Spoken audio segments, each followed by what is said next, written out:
முதலமைச்சர் எதுவும் பேச மாட்டேங்கிறார். To remain silent in the face of evil it's டைரக்டா ஈவில் அப்படின்ற அந்த வார்த்தையை யூஸ் பண்ணாங்க. ஈவில்ஸ்னு எவில்ஸ் பேசக்கூடாது.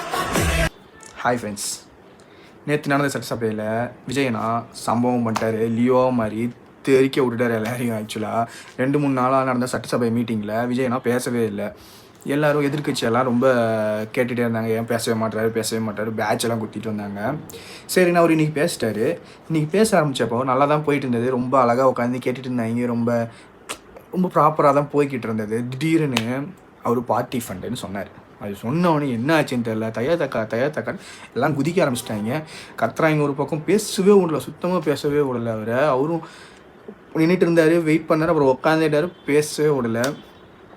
அதுக்கப்புறம் பேசினார். பாருங்கள், தெரிச்சிட்டாங்க, எல்லாம் வெளியே ஓடிட்டாங்க. யாருமே அங்கே இல்லை. ஆக்சுவலாக டிஎம்கே யாருமே இல்லை, எல்லாருமே கிளம்பி போயிட்டாங்க. வெளிநடப்பு செஞ்சுட்டாங்க. யாருமே அங்கே இல்லவே இல்லை. அது சும்மா அந்த மனுஷனை பேசுன்னு இப்படி சொல்லி தான் போனதாட்டி, அதாவது ஜெயிக்கிறதுக்கு முன்னாடி அவர் வெளியவே வர மாட்டாரு, பரந்தூர்லேருந்து வெளியே வர மாட்டாரு, டிஎம்கேன்னு பேர் சொல்ல மாட்டாரு, இப்படி அப்படின்னாங்க. சொன்னதுக்கப்புறம் கதறினாங்க. அதே மாதிரி இப்போ பேச மாட்டாருன்னு திருப்பி இப்போ பேசிட்டாரு. பேசினோடனே எல்லாம் தெரிச்சு ஓடிட்டாங்க. பேசவே விடாமல் கதறாங்க, வேணான்னு கதறாங்க. ஏன்னா அவ்வளோ ஊழல் பண்ணியிருக்காங்க டிஎம்கே.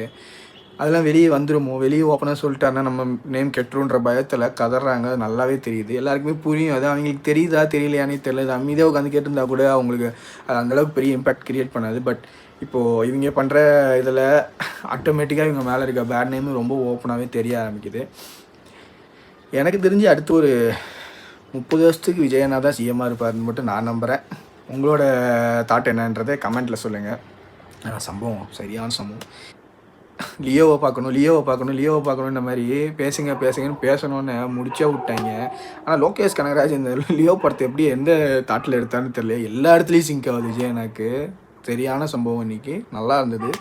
இதே மாதிரி விஜயனா போல்டு அப்படியே பேசினார்னா நிறைய விஷயம் அவரால் நல்லது நடக்கும் தமிழ்நாட்டில். ஏன்னா எல்லோரும் பயப்படுவாங்க, ரொம்ப பயப்படுவாங்க. கண்டிப்பாக ஒரு ஸ்ட்ராங்கான ஒரு பொலிட்டிஷியன் லீடர் இருக்கார் அப்படின்னா எல்லாமே நல்லபடியாக நடக்கும் அப்படிங்கிறது உண்மை. ஆக்சுவலாக அந்த விஷயத்தை அவர் இப்படியே ஃபாலோ பண்ணார்னா கண்டிப்பாக தரமான ஆட்சியாக தமிழ்நாடும் நல்லபடியாக வளருங்கிறத நான் எப்பயும் போல் நம்புகிறேன்.